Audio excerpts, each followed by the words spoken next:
Okay, we're going to start again from the Mishnah on Lamed Vav Beis. It'll go a lot quicker. Kol mitzvah shitluya boretz. A mitzvah which is dependent on the land. The reason why you have the obligation is because it's connected to the land of Eretz Yisrael. Something of agricultural nature. Ein noheges ela boretz. It's limited, the obligation is limited to Eretz Yisrael, that obligation. Again, if you have produce that grows in Eretz Yisrael and you take it outside of Eretz Yisrael, you still have to tithe it. Doesn't mean to say there's an obligation to tithe produce, truma maser, to give to the Levi. So what? You're only obligated to tithe it only from Eretz Yisrael, right? The mitzvah of tithing, that's a mitzvah shebegufo. Correct? That's a mitzvah in the individual. So regardless of where you are, you have to tithe the produce to give the various percentages to the Kohen or the Levi or the poor, regardless. But what is the basis for the obligation? What is the nature of the produce? It's only because it's where it grew, its location. So that's a mitzvah tluya boretz. What determines whether you have the obligation to take the truma or the maser? It depends where the produce grew. That's dependent on the land. She'ena tluya boretz, but a mitzvah which is unrelated to the land, as the Gemara will say, tefillin, wearing tefillin, study of Torah, these things, or redeeming the bechor. Noheges bein boretz bein b'chutz loretz. There it's in effect whether you're in Eretz Yisrael or elsewhere, out of Eretz Yisrael. Chutz min orla v'kalayim. Although orla and kalayim, orla, the first 3 yields of a fruit tree, you're not permitted to eat, you're not permitted to benefit from. So that's agricultural. That's in effect, regardless, that's applicable regardless of where you are, even in chutz loretz. The kalayim, person wants to plant wheat near a vineyard, right? So that's, again, it's agricultural. It's not limited to Eretz Yisrael, it's even chutz loretz. We'll see the Gemara. It may be only rabbinical. It's not a Torah law. Our law is halacha l'mishbi Sinai. That's a Torah law. The kalayim is only rabbinical outside of Eretz Yisrael. Rabbi Lezer Omer afa chodosh. Rabbi Lezer says not only is the prohibition of orla, the law of orla kalayim, crossbreeding crops or the wheat near the vineyard, applicable even to outside of Eretz Yisrael, but even chodosh. Right? We discussed the chodosh, the grain, the new grain. That you're not permitted to eat the new grain until the korban omer is brought. It's not something which is limited to Eretz Yisrael. This is even chutz loretz. My tluya, my she'ena tluya. Good.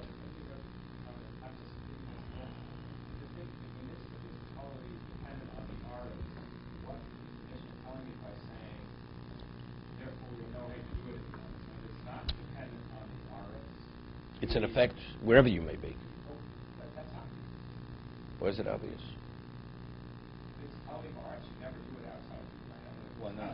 No. Why?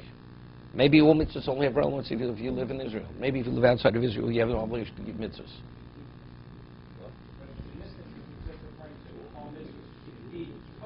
Tluya boretz, right? No, but I know, because factually there are. That's what it's setting. It's setting the mitzvahs which are based are agricultural mitzvahs. Agricultural mitzvahs are only limited to Eretz Yisrael, except the Mishnah says the 2 exceptions: orla and kalayim. Nobody argues that. And what Rabbi Lezer adds, even chodosh. Chodosh also. Not only does it apply in Eretz Yisrael, even in chutz loretz. The new grain, if you want to eat of the new grain, you have to wait till the korban omer is brought. My tluya, my she'ena tluya. What does it mean? It's dependent on the land, not dependent on the land. So this is the way Tosfos explains it. The Torah says when you come to the land, you will.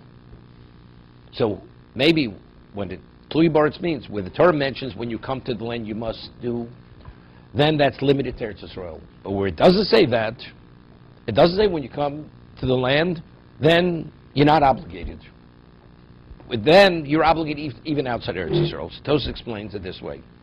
The Gemara understood even at this point, if it's agricultural, it's limited to Eretz Yisrael. But what about if it's not agricultural, and the Torah introduced the mitzvahs, when you come to the land, you will?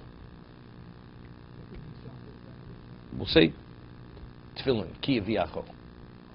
Petach hamor. Well, that's going to be the Gemara's question. That's why the Gemara says it's unrelated to this. Petach hamor, the redeeming of the firstborn, first donkey, the donkey which is the first issue of the donkey, of its mother. You have to redeem. We'll discuss it in a moment. Doesn't have to be chukim. We'll see. Shemar says, "Very tefillin, upet chamor, dechsiv bobio." It says, when you come to the ki yaviach Hashem, when God will bring you. Hey, tefillah pet chamor, dechsiv bobio, v'nogen bein ba'oretz, bein b'chutz l'oretz. Although it says when you come to the land, but one has an obligation to wear tefillin, whether you live in Eretz Yisrael or outside Eretz Yisrael, you have to redeem the firstborn, whether you're in Eretz Yisrael, chutz l'oretz. Omer Rav Yehuda, so Rav Yehuda answers, hochi komer. Kol mitzvah shi chovas haguf. If it's a mitzvah which is based on one's personal obligation, chovas haguf means it's unrelated to the land. It's incumbent on the person himself as a Jew. It's incumbent on you, unrelated to anything other than yourself. Noheges bein ba'oretz bein b'chutz l'oretz. That's in effect whether you're in Israel or outside of Eretz Yisrael. Chovas karka, but something which is related to the land. It's a land mitzvah. It's land-based mitzvah. Ein noheges al ba'oretz. That mitzvah only has relevance, only is in effect in Eretz Yisrael. Except for the exception, as the mission says, Orla and Kalayim. Nani Mili. How do we know that if it's incumbent on the individual as a person, it's irrelevant what the Torah writes, even though it says Ki Yaviacho, when you come to the land, that's maybe when the mitzvah comes into effect. But in terms of the actual obligation, it's unrelated to your location, where you are, even if you're outside of Eretz Yisrael. Someone says, how do we know this? That if it's incumbent on the person, it's irrelevant where you are, but if it's based on the agricultural issue, then it's limited to Eretz Yisrael. Toner Rabbanon.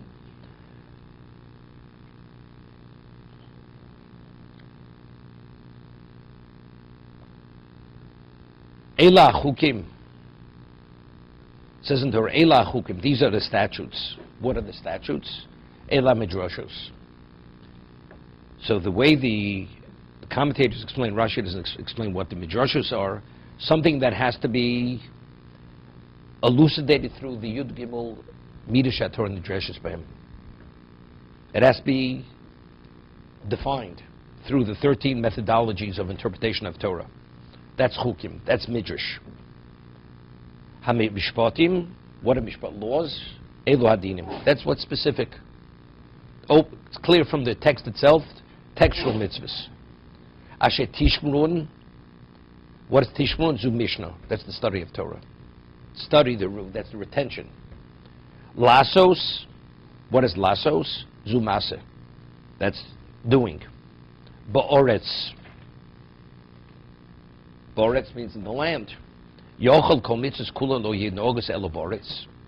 So here we're speaking about the statutes, which we only have an understanding what they are through the 13 methodologies of interpretation. What's clearly defined in the Torah, which is textually obvious, the study of Torah. And then it speaks of Maaseh Ba'oretz. So maybe the Torah only has relevance. The obligation to observe the Torah is only if you're in Eretz Yisrael. Everything. It says Ba'oretz. Talmud lo b'kol hayomim asher atem chayim. Then it continues. All the days that you're alive. So it's obvious. If you're not alive, one has no obligation. You're not able to observe the mitzvahs. So from there, it's indicated that what? That wherever you may be, as long as you're alive, wherever you may be alive, you have an obligation. Al adoma, atem chayim al adoma, ikol hayom yochol you nogim bein boretz bein chutz loretz. So if we're going to go follow the reading of the pasuk, all the days that you're alive, that means all mitzvahs in the Torah are upon the Jew, regardless whether he lives in Eretz Yisrael, chutz loretz, tamalo ba'oretz, no, in the land. So how do we reconcile the two statements? It says as long as you're alive, then it says in the land. Ach sheriba kosev miit. The Torah is all inclusive, and then the Torah is what? Is very limiting. Is it in the land or is it as long as you're alive? So how do we reconcile the two? Right. So why isn't Adama considered? Adama means on the land. That's on the earth. Yeah, but doesn't in that prophecy call Hayamim Asher Chayim, all the days that you live, and then it says Adama. No, alo Adama. No, but no. No, it's the way the Torah speaks. You're alive. You're alive on the earth. So it's not like Baretz. No, Baretz means in the land. See, it's interesting. The famous Gemara in Brochos, the Gemara says, they came, Yochanan lived in Eretz Yisrael, so they informed Rabbi Yochanan, Yesh Sabi Babovel, there were aged people in Bavel, and he was amazed. Rabbi Yochanan was amazed, because it says, L'man Yibu Yimechem Vebedechem Al Adama, but it says, Asher Nishba Hashem L'Vsechem. So it's not because Al Adama on the earth means Eretz Yisrael. It says, Asher Nishba. So his question was, if that's the case, you only have longevity, only if you're in Eretz Yisrael. So how do you have elderly people in Bavel? So good. So they answered him. They explained to him why.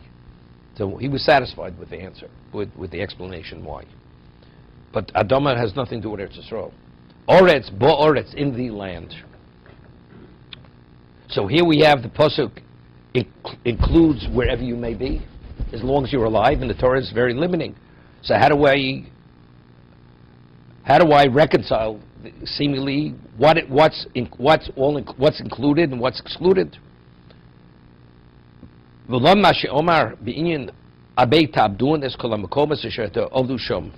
Then it says you should destroy all the locations where they served idolatry. Idolatry is unrelated to the land. That's something which is incumbent upon the person. Right? We have 10 commands. And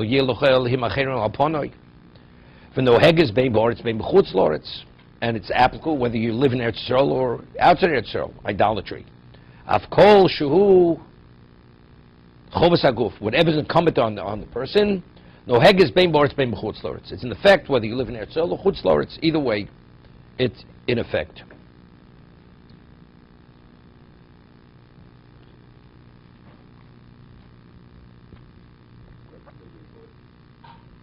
No, that's not the rebook. That's the no. Because the example which the Torah continues is idolatry, so which means all that is elucidated through the 13 methodologies, or what's explicit, all that applies when it's coming on the person. It's unrelated to the land, unless Torah says otherwise, which is the case of Orla. That's Haloch L'Mishum Sinai. But if not, for the Torah informing me that that's the exception, if it's land-based, then it has no relevance to outside of Eretz Yisrael. People don't realize. You go to Home Depot and you buy yourself. You buy a sapling, and it's a fruit tree, and you plant it, and it produces fruit. We're talking about Orla. The first 3 yields you're not permitted to eat. It has to be destroyed. It has to be burnt. Orla, it's Haloch L'Mishum Sinai. It's not limited, even though it's agricultural, but it's in effect even outside Eretz Yisrael.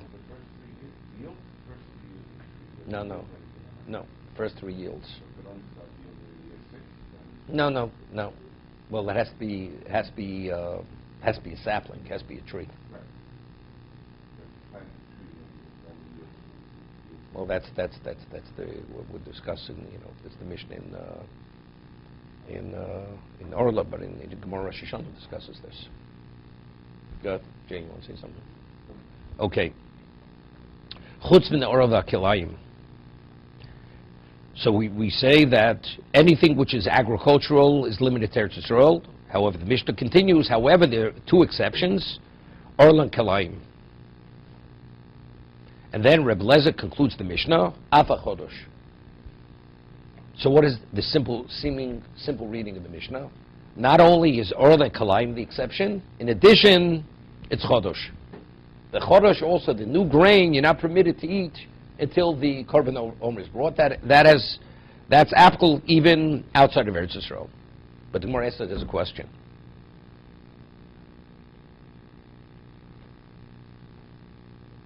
So if Reb Lezer,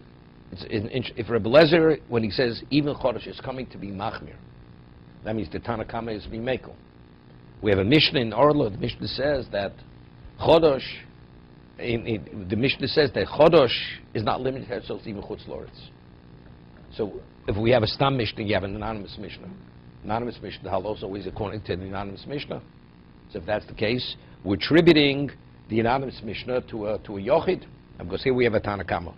Tanna Kama says that Chutz Loretz, one has to observe Orla and Kalayim, doesn't mention Chodesh. Reb Lezer comes and mentions Chodesh. So Reb Lezer is Machmir. So if Reb Lezer is Machmir, according to this interpretation, then the Mishnah, the anonymous Mishnah, that says that Chodesh is even applicable in Chutz Loretz, is going according to a Yochid, not according to a Rabbi, which makes it a little difficult. So Rabbi Yehuda Nossi, when he compiled the Mishnah, he's ruling according to Reb Lezer, not according to the Tanna Kama over here. So therefore, because otherwise, why should the Mishnah even pose the question now? The Gemara poses a question where Reb Lezer says, Afa Chodosh, is he coming to be Machmir or is he coming to be Mekel? Throughout Shas. Well, if a Mishnah says, the first opinion says whatever, and he says, and also something else. How do we normally understand? What does also mean? Also means adding. Not arguing where he's detracting. And here we're saying that it's less. The Tanna Kama means more, and when he says af means less. So if it was many people in the Mishnah writing an anonymous Mishnah. But here we have a Tanna Kama. Tanna Kama. Right. So I'm saying if it was more than one person, you're saying there wouldn't even be a question about an argument, it would be just you would assume it's an addition? No, you could have, let's say, you have a first opinion. And the person will know, the person will be identified. So that, and Rebbe Lezer say, and also. Okay. But I have a Mishnah elsewhere where it says that Chodesh is an effect in Chutz Loretz. That means I'm attributing that Mishnah to Rebbe Lezer. And we have an anonymous Mishnah here also. Yeah. So we rule like an anonymous Mishnah. So now we're saying the anonymous Mishnah is Rebbe Lezer. And here the Rebbe Lezer is not the anonymous opinion here in the Mishnah. So it's a problem. That's why we hear the Gemara poses the question: Iboilu Reb Lezer lekula polig or lechumra polig? When he says af, is he coming to argue to be more lenient? When he's saying afa chodesh, which is not the literal understanding of the Mishnah, Reb Lezer says not only are agricultural laws not applicable in Chutz Loretz, even chodesh is not applicable. So evidently, for Reb Lezer saying that, so when the Tanna Kama says Chutz from the Orlo v'Kalayim, what does he mean to say? Orlo Kalayim, but Chodesh is understood. It's definitely you're obligated in Chutz Loretz. That's understood. We'll see the Gemara in a moment. So if you hold that Reb Lezer comes to be Mayfield, then the other Mishnah Is going according to the Tanna Kama here. So that's good. But that's why. Otherwise, why even posing this question? L'kul l'chumra. But let's see it in a moment. Iboilu Reb Lezer l'kul polik. Where Reb Lezer says, even Chodosh, is he coming to argue to be more lenient? Meaning the Tanna Kama is more stringent. The Tanna Kama is of the opinion Chodosh definitely is applicable in Chutz Loretz as Orlo and Kalayim. So the question is, so why doesn't he say it? Tanna Kama admits it. The Tanna Kama only says that all agricultural laws are land-based except for Orlo and Kalayim. Right? That's Tanna Kama. Doesn't mention a word about Chodosh. Doesn't mention Chodosh. Rebbe Lezer says, even Chodosh. So if you say Rebbe Lezer is coming to be Machmir, so the Mishnah reads well. When he says Orlo Kalayim, although it's all the other laws are land-based, are agricultural, which are limited to Eretz Yisrael, Orlo Kalayim are the exception. Rebbe Lezer says not only Orel Kalayim, even Chodosh. But if Rebbe Lezer, when he's coming to say even Chodosh is not in Chutz Loretz, so why does the Tanna Kama mention Chodosh? He should say Orlo Kalayim and Chodosh. He doesn't mention Chodosh. That one is bound outside of Eretz by the laws of Chodosh, the new grain. We'll discuss in a moment. Iboy Rebbe Lezer L'Kula Polik or L'Chumra Polik? L'Chumra Polik, is he coming to argue to be more stringent? I mean, Tanna Kama is of the opinion that Chodosh is limited to new grain, that you're not permitted new grain is limited to Eretz Yisrael. Chutz Loretz, you don't have this restriction. And the only agricultural laws which apply to outside of Eretz Yisrael, applicable outside Eretz Yisrael, is Orla Kalayim. V'chkama Tanna Kama. Chutz min Orla min Kalayim. Why? The only exceptions, although they're agricultural, have application even outside Eretz Yisrael, are Orla Kalayim, Deilchsa Gvira Lo. It's Halach Lo Mishmi Sinai. It's not rooted in the text. Halach Lo Mishmi Sinai. It was ordained to Moshe at Sinai that it's applicable even outside Eretz Yisrael. Aval Gav D'Ikol Lemei Mechuvis Karki, although one would have considered saying that it's contingent on the land, where the land is. So therefore, he says, therefore the Tanna Kama has to inform me now that although it's agricultural, nevertheless, one must observe Orel and Kalayim outside of Eretz Yisrael. Aval Chodosh, but Chodosh, Ba'oretz Ein, B'chutz Loretz Lo. But Chodosh, it's limited to Eretz Yisrael and not Chutz Loretz. Why? Why would I consider Chodosh to apply even outside of Eretz Yisrael? Maita Moshev, of course it says Moshev. Normally, when the Torah says, let's talk about it, it says, Lo Savaro Eish B'chol Moshvosechem. You're not permitted to kindle fire in any of your communities. What does Moshvosechem mean? That means even Chutz Loretz. Yeah. But yet, over here, we're saying Moshev, according to this interpretation now, Moshev means after conquest and dividing the land. That's the way he's interpreting it. If we're saying, because the Torah says Moshe V'seichem in regard to Chodosh, Rashi cites the bull to see Rashi in a moment, it uses the word Moshev in your dwellings, in your communities. And later we'll discuss this. I mean, Shabbos we say, although it says Moshe V'seichem means what? Wherever your communities may be. But when we speak about Chodosh, when you use the term Moshev, according to Tanna Kama, at this point, it means after conquest and you've settled in the land. Conquest and dividing. Therefore, it would be only in Eretz Yisrael. Therefore, it's only Eretz Yisrael. Because it's agricultural. There's nothing indicating that it's outside of Eretz Yisrael. Right? Moshe, the word Moshe means Lacha Yerusha V'Yeshiva Mashma. V'Oser Reb Lezer L'Meimer, no. Reb Lezer comes to disagree with the interpretation of the word Moshev. Af Chodesh Noi Bein Boretz Bein Chutz Loretz. My timer. What does Reb Lezer say that although it's agricultural, Chodosh applies even outside of Eretz Yisrael? My time Moshev B'chol Moksh To Yoshvim Shetem Yoshvim. The word Moshev doesn't mean conquest and dividing the land. You're settling in the land. It means your communities. Okay. Let's take a look at Rashi.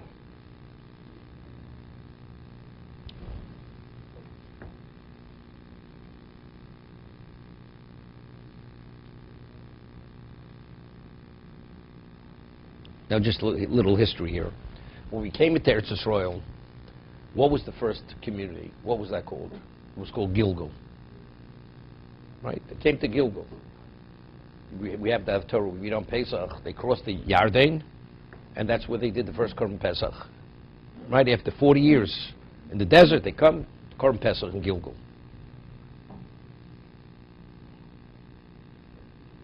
Now, it took them 14 years to conquer and divide the land. Okay? Now, during the years in Gilgal, because we're going to discuss a little further down, there's such a thing known as a bummer. What is a bummer? A bummer is what's the difference between a mishkan and a bummer? But the two types of bummers. It means a mizbeach. You have a bummas tzibur, you have a communal altar, and you have a private altar.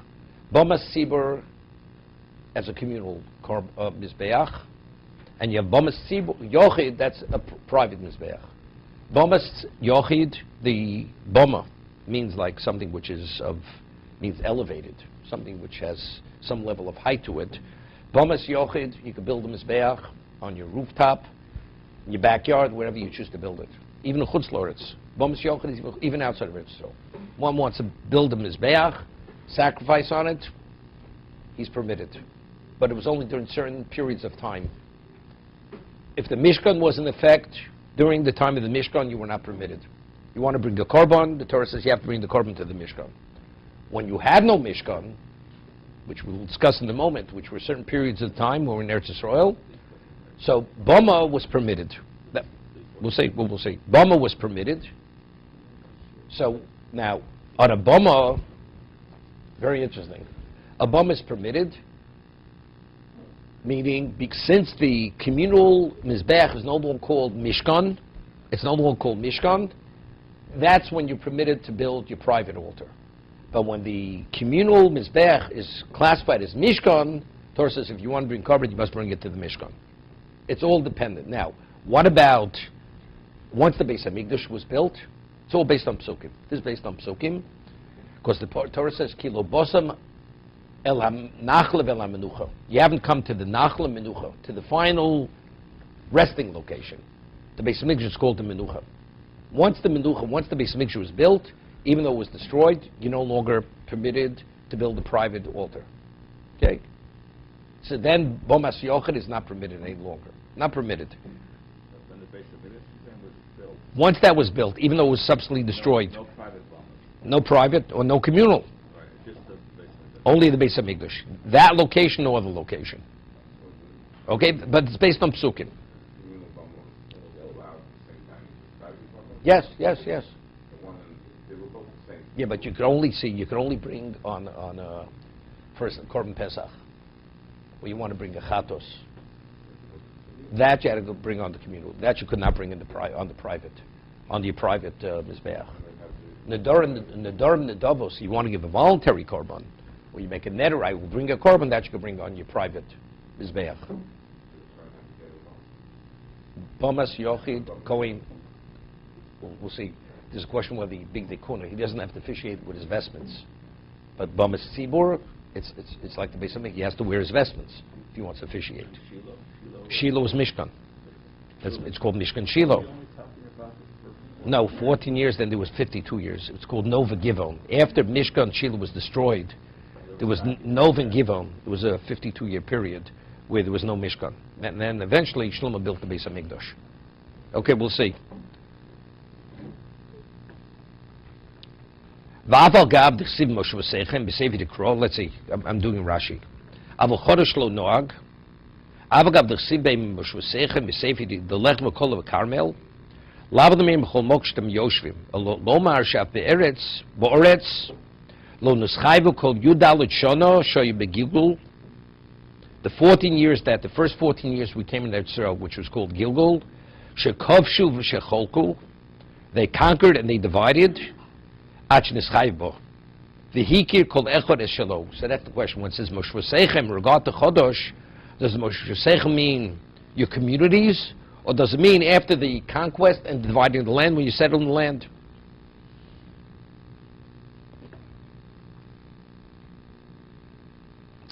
So, according to the first interpretation, Rebbe Lezer is coming lahachmir, meaning he's interpreting what does Moshe v'seichem mean. It means your communities. So the Tanna Kama says, what does Moshe v'seichem means? Once you settled in the land. So therefore, but it means it's land-based. There's no indication it's outside of Eretz Yisrael. Rebbe Lezer says, no, I interpret Moshe v'seichem to mean your communities. So therefore, regardless where you are, Chodosh is in effect. Okay, let's get back to the Gemara. Oh, Dimulakula, Polik. Maybe Rebbe Lezer is coming to argue to be more lenient. V'ochikamar. Tanakam. Chutz min ha'orla v'kalayim.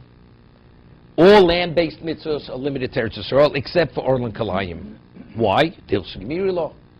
That's halacha Moshe B'Sinai. That was transmitted to Moshe at Sinai. Communicated to Moshe at Sinai. V'kosh came Chodosh. And definitely Chodosh. Why definitely Chodosh? Why is that applicable even outside Eretz Yisrael? The Moshav. Because there it says explicitly in the Pasuk. Moshe, what does Moshe mean? Kol mokshem tem yoshvim mashma. whatever communities you're living in, you must observe Chodosh. So why does he only mention Or L'Kalaim? Not to say it's limited to that, because that's not text-based. To indicate that it's Chutz Loretz. What's the base of Or L'Kalaim? Halach L'm Shebesinai. But of course, Chodosh, which is explicit in the Torah, it says Moshe V'Seichem. And what does Moshe V'Seichem mean? It means your community. Vos Reb Eliezer L'meima, no, Chodosh Eino Nog Elabo Oretz. He comes to argue, says, no, Chodosh is no different than the earlier laws that are discussed in the Mishnah. Like Truma, Maser, all that. Why? The Moshe V'Acha Yushav Yeshiva Mashma.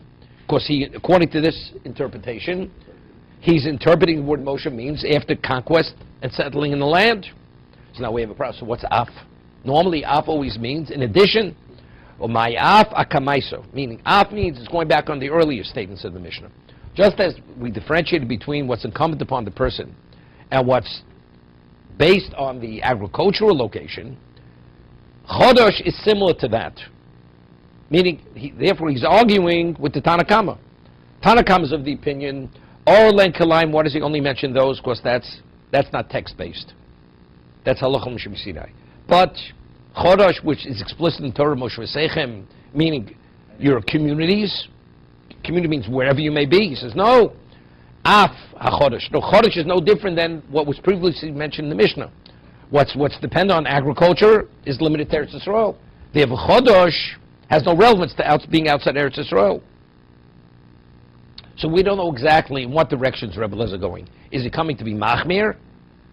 And he interprets Moshe to mean communities? Or is he coming to be lenient and he interprets Moshe to mean your conquest and settling, and the Tanakama is the Machmir. We also don't know what the Tanakama holds. Well, same thing, but it's the same question. Yeah, It's just the other side of the coin. The question is, what side of the coin is Rebbe Eliezer? That's it. It's the other side of the coin. Toshma, the Omer Abaye, Man Tana the Polaga to Rebbe Eliezer. Which Tana? I mean, who's the Tanakama of our Mishnah? Which Tana argues Rebbe Eliezer? Rabbi Shmuel. Rabbi Shmuel argues. Now, who's Rabbi Shmuel? The Tanya. Lalamdoch. We learn the Bryce to teach us. Shekol Mokshinem Abo Moshev. Elo Eino Elo Lacha Yerusha V'Yeshiva de Rabbi Shmuel. So Abai says, Rabbi Shmuel argues with Rebbe Eliezer. And who's Rabbi Shmuel? Rabbi Shmuel says, whatever it says, Moshev means conquest and settling in the land. So what does that mean? only Eretz Yisrael. Wait. Good. And he says Rabbi Shmuel's arguing Rebbe Eliezer. So Rebbe Eliezer, how does he interpret Moshev? Moshev means communities. So if according to Abaye, Rebbe Eliezer is coming to be Machmir, not coming to be Mekel. To be continued.